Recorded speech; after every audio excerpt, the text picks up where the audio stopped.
उसको तैयार करने का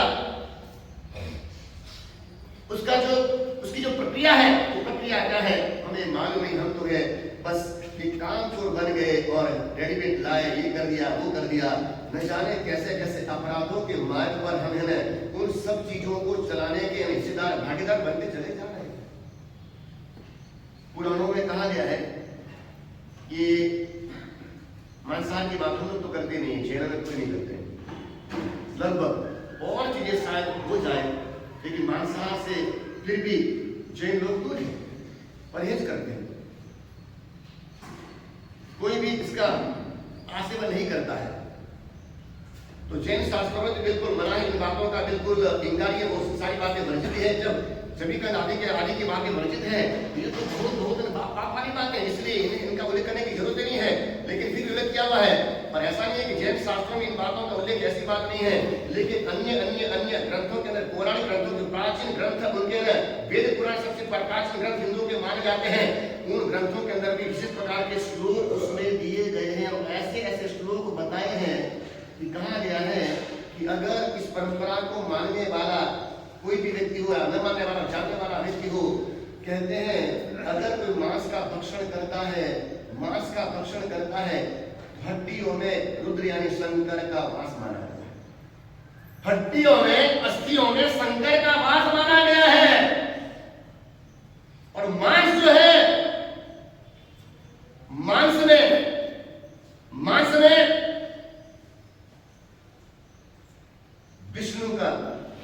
विष्णु का वास माना गया है, धनाधन को कहते हैं। रुद्र यानी शंकर, धनाधन यानी क्या, तो कि विष्णु माना गया है। और कहते हैं जो शरीर की सबसे ज्यादा ऊर्जावान शक्ति, जो सब कुछ जो आहार लेते हैं, आहार प्रक्रिया से आगे बढ़ते सबसे जीवन की सर्वश्रेष्ठ जो ऊर्जा मानी जाती है वो ऊर्जा बनती है और उसे कहा जाता है महेश कहा जाता है। उसमें महेश का वास है और कहा जाता है कोई व्यक्ति सब धर्म साधना आराधना तप जप करे, जंगल वाले पत्तों को खा करके अपने जीवन को बिताए, लेकिन फिर भी अगर मांस का भक्षण करता है तो कहते हैं हमेशा के लिए वो नरक में चला जाएगा। ऐसा पुराण के ग्रंथ बताते हैं, नरक में चला, उसको निकल नहीं सकेगा, उसका निकलना मुश्किल। तो ऐसी बातें ये इनकार करने का, अस्वीकार करने का कारण क्या है? तो अस्वीकार करने का कारण ये है जो चीजें हमें क्रूर बनाए, निर्दयी बनाए, बेरहम बनाए, हमें अंदर से पापों का डर मिटा दे, पापों का डर जो निकाल दे, वो चीजें अगर रही हमारे भीतर में दया करुणा धर्म निष्ठा अंदर में आ न सकेगी, क्रूर व्यक्ति बन जाएगा। और जहां क्रूरता आएगी वहां पर धर्म का अभाव हो जाएगा। इसलिए कहा कि धार्मिक व्यक्ति के ये सारी चीजें दूर से ही सलाम करने योग्य है, दूर से हाथ जोड़ने योग्य मानी गई है। जहां दया करुणा जीवन जीवन की सुरक्षा, जीवों की दया उपयोग की बात है, वहां पर धर्म माना गया है, वहां पर धर्म माना गया है। अब कल की अपनी बात अगर मैं आपसे कहूं तो कल मैंने थोड़ी सी बात जमीकन के बारे में, जितना मैंने कहा वो तो बहुत थोड़ा कहा था। अगर वो विषय लेने जाऊं तो 10-12 दिन मेरे लिए कम पड़ जाए, बाकी सासों के साथ कहूं 4 महीने कम पड़ जाए। ऐसी गूढ़ रहस्य वाली बात उसको बताई गई है। तो हम ये मानते हैं कि आलू का आधा जमीकन खाना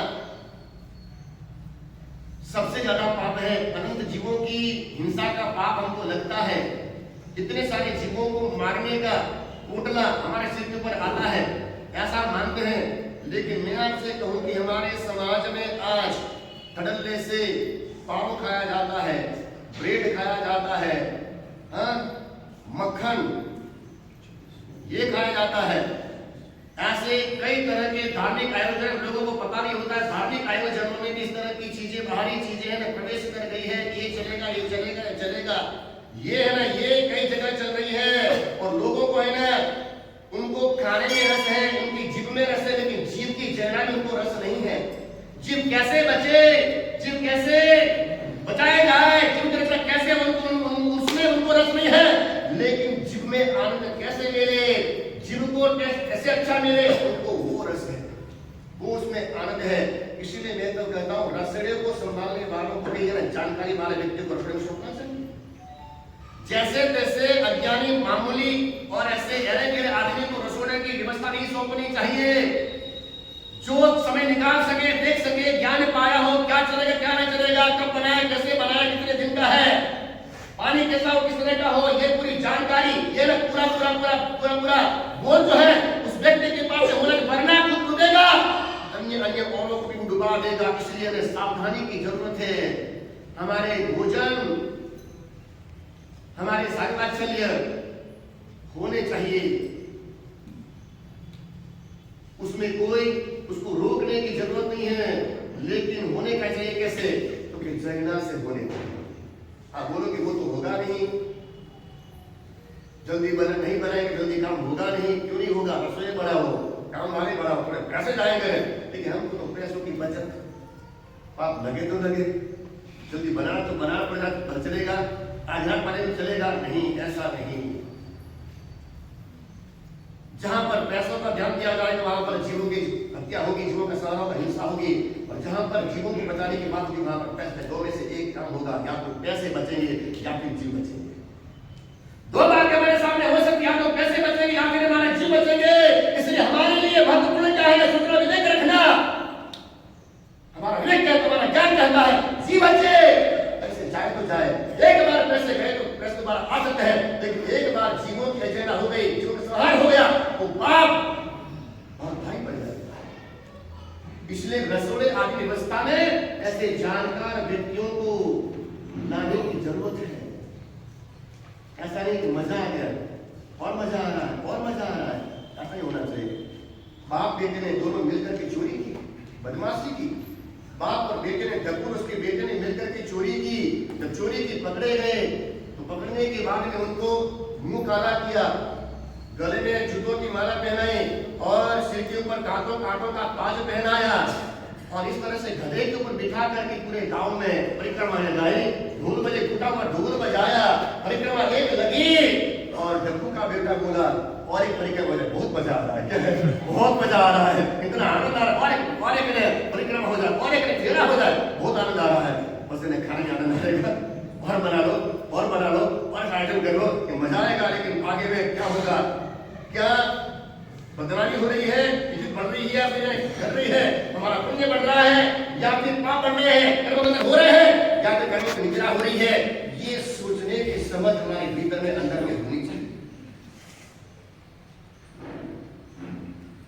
तो मैं आपसे कहना चाहता हूं, ये ब्रेड, ये पाव और ये बटर आपको अच्छा लगता है, आपको स्वादिष्ट लगता है, आपको लुभाता है, बार बार खाने को मन होता है, तो आपसे कहना चाहूंगा कि आलू कांदा खाने में, जमीकंद खाना में जितना पाप है उससे ज्यादा पाप बटर खाने में है, उससे ज्यादा पाव खाने में है, और उससे ज्यादा पाप ब्रेड खाने में। आप कहोगे कि मेरे आलू खाना छोड़ दिया, पाप कम हो गए, मेरे जैसा नहीं। अगर आप आलू खाना छोड़ा, कभी मैंने छोड़ा आपने, लेकिन आपने पाव खाना चालू रखा, अगर आपने ब्रेड खाना चालू रखा, अगर आपने बटर खाना चालू रखा, तो आपके पाप उस पाप से भी ये भारी है। कारण क्या है, वो जो आलू खाना जमीन करने के जीव है, वो तो छोटे अनिश्चित जीव है, तरक्की वाले नहीं है, लेकिन है, लेकिन जो बटर में जीवोत्पत्ति होती है, जो पाव में जीवों की उत्पत्ति होती है, जो ब्रेड में जीव होते हैं, वो कैसे विकास वाले हैं, वो तो सामान्य इंद्रिय जीव है, और ये ब्रेड में पैदा होने वाले हैं ना, दो इंद्रिय जीव ऐसे उसमें पैदा होते हैं, और जितना विकास को जीव पाया है, उसकी हत्या करने का पाप ज्यादा माना गया है, उसकी विरंगना करने का पाप ज्यादा, मनुष्य का पाप ज्यादा है।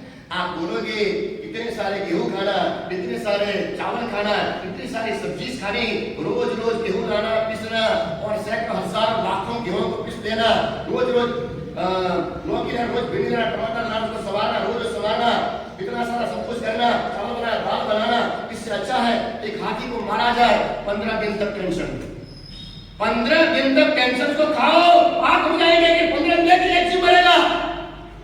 ऐसा नहीं सोच सकते हैं।